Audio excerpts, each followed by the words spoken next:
આજે આપણે જોઈએ પ્રકરણ નંબર 5 પ્રાકૃતિક પ્રકોપો। તેનો સારાંશ આજે લઈએ। માનવ જીવન ક્રમાનુસાર ચાલતું હોય ત્યારે અચાનક કોઈ દુર્ઘટના બને તો માનવ જીવન ખોરવાઈ જાય છે કે મુશ્કેલીમાં મુકાઈ જાય છે। જ્યારે આવી દુર્ઘટના બને ત્યારે આપણે તેને આપત્તિ તરીકે ઓળખીએ છીએ। માનવ જીવનને નુકસાન પહોંચાડતી આપત્તિના પ્રકાર વિશે આજે આપણે ચાર્ટ દ્વારા સમજીશું। આપત્તિના મુખ્ય બે પ્રકારો છે, એક કુદરતી આપત્તિ અને માનવસર્જિત આપત્તિઓ। કુદરતી આપત્તિના પણ બે પ્રકારો છે, જેની આગાહી કરી શકાય તેવી આપત્તિ અને જેમાં આવશે પૂર, વાવાઝોડું, દુષ્કાળ અને સુનામીનો સમાવેશ થશે। જ્યારે બીજી જોઈએ તો જેની આગાહી શક્ય ન હોય તેવી કુદરતી આપત્તિઓ, જેમાં આવશે ભૂકંપ, જ્વાળામુખી અને જંગલની આગનો સમાવેશ થાય છે। બીજી આપત્તિનો પ્રકાર માનવસર્જિત આપત્તિ, જેમાં આગ, ઔદ્યોગિક અકસ્માત, હુલ્લડ કે યુદ્ધ કે બોમ્બ વિસ્ફોટનો સમાવેશ થાય છે। સૈદ્ધાંતિક સમજ જોઈએ તો પૃથ્વીના પેટાળમાં થતા ઝડપી ભૂસ્ખલન અને દબાણને કારણે પૃથ્વી સપાટીનો અમુક નબળો ભાગ આકસ્મિક રીતે વેગથી ધ્રીજી ઉઠે છે, જેને ભૂકંપ કે ધરતીકંપ કહે છે। ભૂકંપના ઉદ્ભવ સ્થળેથી જે ભૂકંપના મોજા પેદા થાય છે તેને ભૂકંપ કેન્દ્ર કહે છે, જે મોટે ભાગે પૃથ્વીની સપાટીની નીચે પૃથ્વીના પેટાળમાં હોય છે। ભૂકંપના મોજા ચારે બાજુ ફેલાતા કેટલાક મોજા ભૂસપાટીએ પણ અસર કરે છે। ભૂકંપ કેન્દ્રથી પૃથ્વીની ઉપરની સપાટીની સૌથી નજીક આવેલા સ્થળ કે કેન્દ્રને ભૂકંપ નિર્ગમન કેન્દ્ર કહે છે। ભૂકંપની સૌથી વધુ અસર અહીં થાય છે, તેથી તેનાથી દૂર જતાં તેની અસર ઓછી થતી જાય છે। પૃથ્વીનું કેન્દ્રબિંદુ ભૂસપાટીથી લગભગ 6378 કિલોમીટર જેટલું દૂર છે। કોઈપણ પ્રદેશમાં થતા ભૂકંપની અસર ભૂકંપના વેગ પર આધારિત હોવાથી તેનું ઉદ્ગમ સ્થાન અને તીવ્રતા જાણવા ભૂકંપ આલેખનો ઉપયોગ થાય છે, જેને સિસ્મોગ્રાફી પણ કહેવાય છે।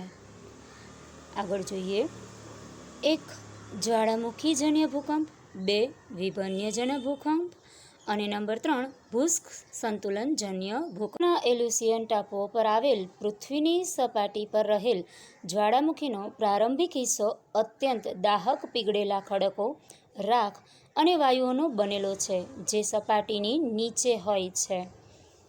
જ્વાળામુખીમાં ફેરફારના કારણે બહાર નીકળેલા પથ્થરોથી પર્વતો રચાય છે। સૈદ્ધાંતિક સમજ લઈએ, જ્વાળામુખી એટલે પૃથ્વી સપાટીના નબળા ખડક સ્તરોમાં પડેલી ફાટ કે છિદ્ર। પેટાળની ધગધગતો લાળચોળ મેઘમાં વિવિધ કદ અને આકારના ખડક, રાખ, વરાળ અને અન્ય વાયુઓ પૃથ્વી સપાટી પર ધસી આવે છે। મેગ્માની નીચે રહેલા ભારે વાયુઓ મેગ્માને ઉપર તરફ ધકેલે છે અને આ ઉપરના નબળા ખડક સ્તરોની તિરાડો કે ફાટ દ્વારા પ્રવેશેલા પાણીની વરાળ થાય છે। આ જ્વાળામુખી પદાર્થો નીચે પડતા શંકુ આકારના ઢગની રચના કરે છે। જો વરાળ અને વાયુઓનું પ્રમાણ વધારે હોય અને ભૂસપાટી પર સાંકડું છિદ્ર હોય તો ભયંકર વિસ્ફોટ થાય છે, પરંતુ જો વરાળ અને વાયુઓનું પ્રમાણ ઓછું હોય અને ભૂસપાટીની લાંબી ફાટમાંથી પ્રસ્ફુટન થતું હોય તો લાવા ધીમે ધીમે બહાર નીકળી અને પથરાય છે। માઉન્ટ એટના અને સ્ટ્રોમ્બોલીના વિસ્ફોટો નિહાળનાર અને વિસુવિયસના મુખની મુલાકાત લઈને પૃથ્વી પરના મંતવ્યો પ્રકાશિત કરનારા કિર્ચરે તેની કેન્દ્રીય આગ માટે સલ્ફર, બિટ્યુમિન અને કોલસો સળગવા જેવા જુદા જુદા કારણો દર્શાવ્યા હતા। જ્વાળામુખીના પ્રકારો જોઈએ તો સક્રિય જ્વાળામુખી, નંબર 2। પહેલાં એના વિશે જોઈએ તો મેગ્માટિક વોલ્કેનોને વર્ગીકૃત કરનારા યોગ્ય માર્ગ કે જેમાં તેનું સમયાંતરે ઇરપ્શન કરવામાં આવે તેને સક્રિય જ્વાળામુખી કહે છે। જે જ્વાળામુખી ફાટે ઐતિહાસિક સમય વીતી ગયો હોય તેને સુસુપ્ત જ્વાળામુખી કહે છે, દાખલા તરીકે ફ્યુજીયામાં આવેલો જ્વાળામુખી, જાપાનનો।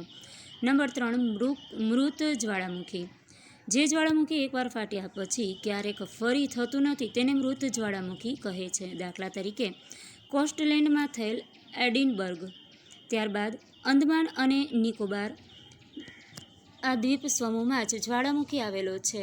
જ્વાળામુખીનો વિસ્ફોટ જે પ્રદેશમાં થયો હોય ત્યાંના સ્થાનિક વિસ્તારમાં ભયંકર જાનહાનિ થાય છે. બીજી બાજુ જોઈએ તો જ્વાળામુખીથી ઘણા ફાયદાઓ પણ થાય છે. લાવા પથરાતા જમીન ફળદ્રુપ બને છે. જાવા અને સુમાત્રાની લાવામાંથી બનેલી જમીનોમાંથી સારી ખેતી થાય છે. તેમજ જ્વાળામુખીના ઢોળાવો પરની પોટાશયુક્ત માટીના ખેતી દ્વારા પુષ્કળ પાક લઈ શકાય છે અને થાય પણ છે.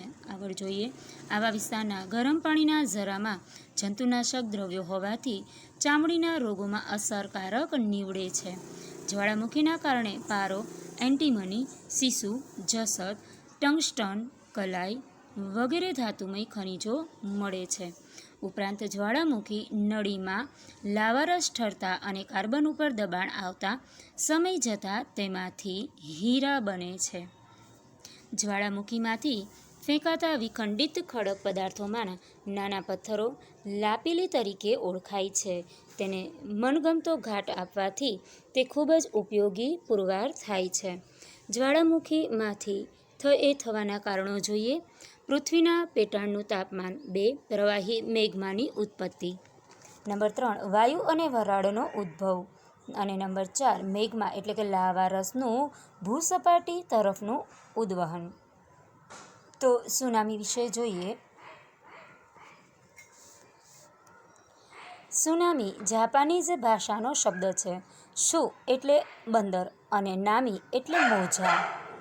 સમુદ્રના તળિયે ભૂકંપ થવાથી સમુદ્રની સપાટી પર ખૂબ શક્તિશાળી વિનાશક મોજા ઉત્પન્ન થાય છે, જેને સુનામી કહે છે.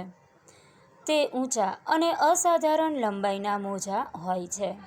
પૂર વિશેની માહિતી જોઈએ તો પૂર શબ્દ જૂના અંગ્રેજી ફ્લોડ પરથી આવ્યો છે, જે જર્મનિક ભાષા જેવો લાગે છે.